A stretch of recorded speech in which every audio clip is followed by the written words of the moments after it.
And we're back with the third segment of the GSMC Sports Podcast presented by the GSMC Sports Network.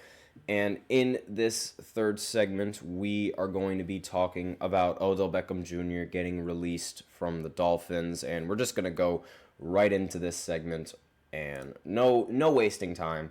So it was a mutual agreement. Sources have confirmed that it was a mutual agreement that both Odell and the Miami Dolphins wanted nothing to do with each other anymore.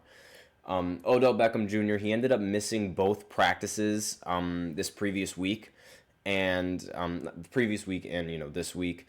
And he described it as personal reasons. He signed a 1-year, $3 million deal with the Dolphins in May. It was going to end up being worth $8.25 million with incentives, but he had knee surgery earlier in the offseason and started the season on the physically unable to perform list. Now, the Finns, they were well aware that Odell Beckham Jr. was most likely not going to be ready at the start of the season when they agreed to a deal, so that's not really the reason why they ended up getting rid of him. He made his first practice debut in the first week of October and played his first game against the New England Patriots in Week 5.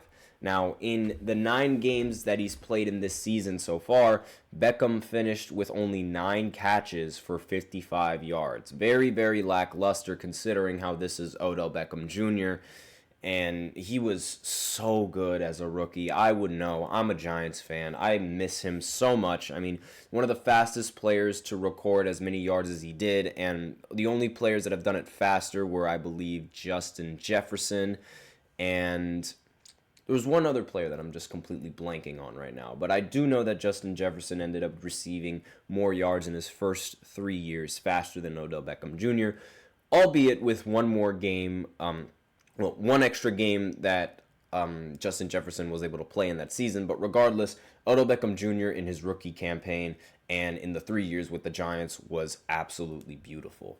Now, in his fall from grace, it was like, I can't believe it. It's just another player that has been, that had his career ruined because of injuries. I was very happy that he ended up winning the Super Bowl with the Rams when he did. But unfortunately, he wasn't able to even finish the game despite catching a touchdown in that game because he got hurt. And it's just really, really sad. Now, he also didn't really benefited playing with the Miami Dolphins that much because at around this time, Tua Tagovailoa ended up getting hurt as well.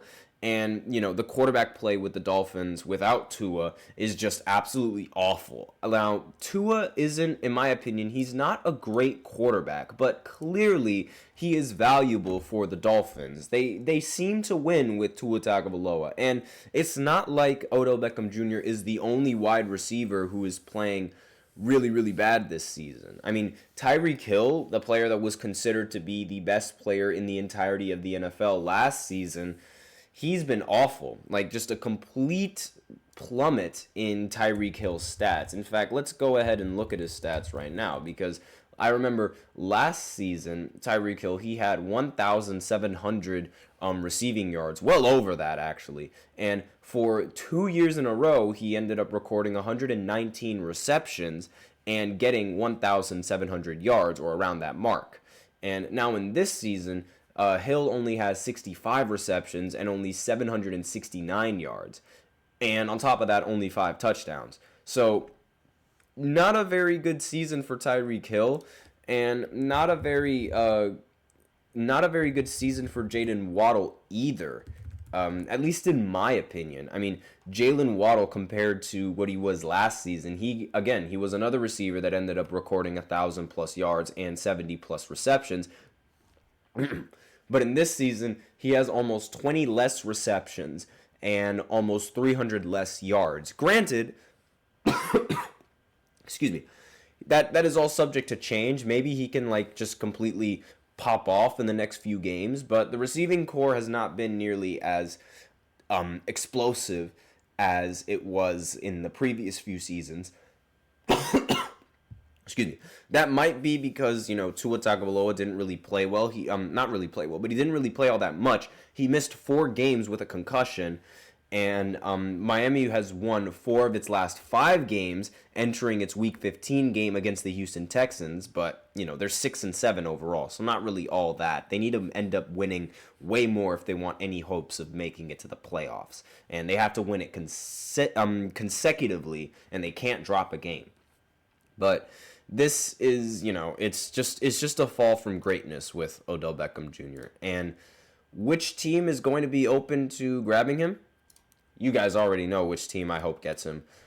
Please, please, please, Giants, bring Odell Beckham back. It doesn't matter how bad he is. I do not care. I want him on the team.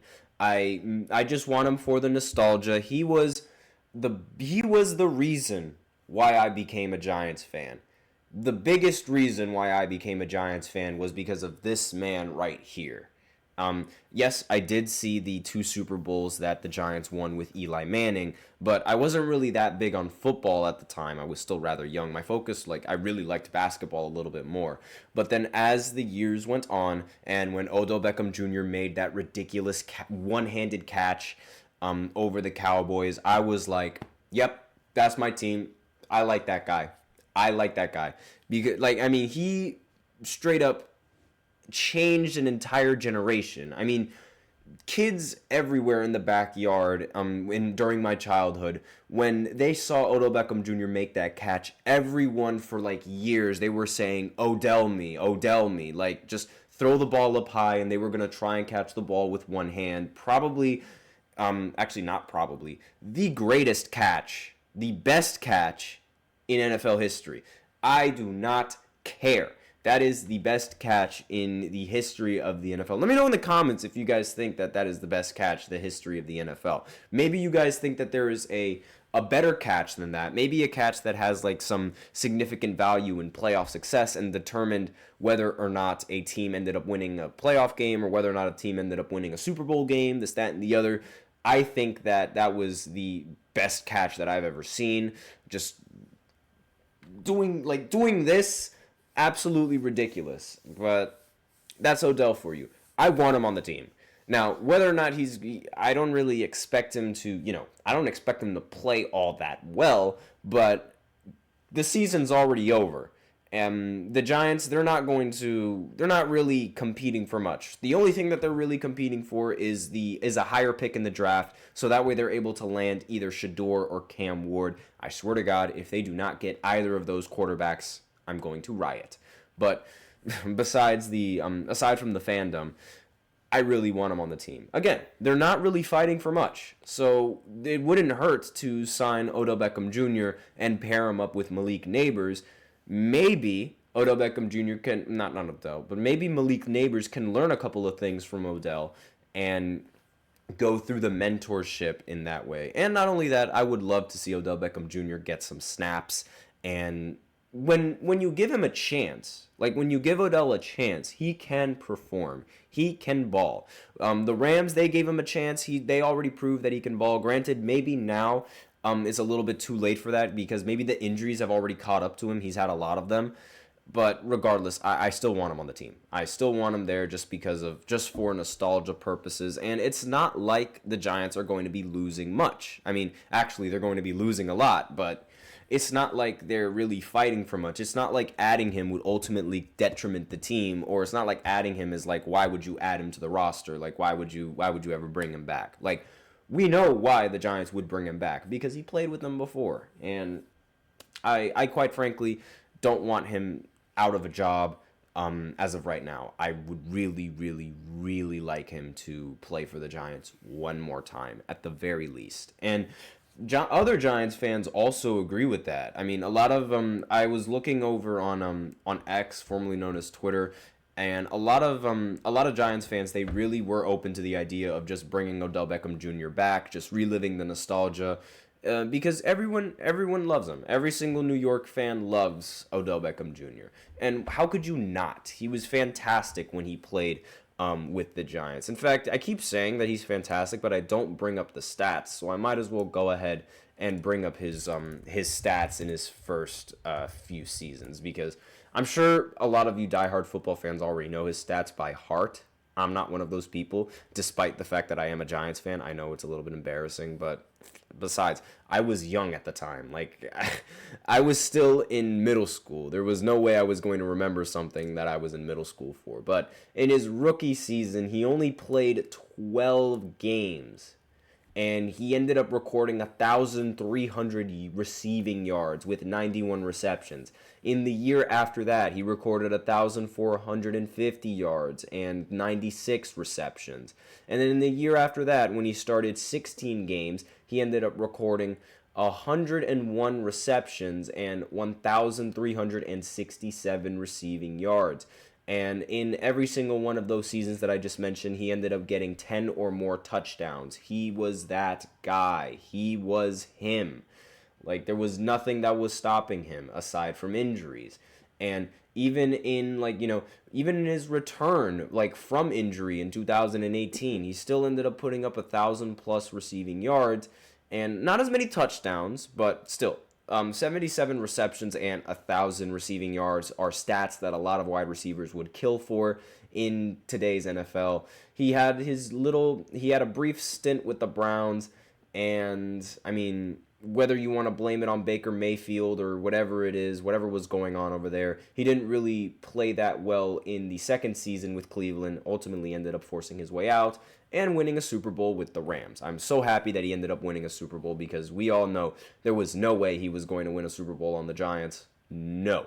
And for the Giants in his career, he ended up recording 44 touchdowns, 5,476 receiving yards, and 390 receptions. He was that guy. No ifs, ands, or buts about it. But I really hope the Giants get him. I hope they do. Just for nostalgia purposes. But with that out of the way, that's all that I have in this third segment. You know, it's unfortunate that the Miami Dolphins decided to part ways with him, but we'll see if he ends up getting landed on a team, or if a team is going to try and pick him up. So now we're going to go into the fourth segment where I talk about the NBA's MVP ladder. They recently just released an update for the players in the top 10, and we're going to go ahead and take a look at those players right after this short break, so be sure to stay tuned.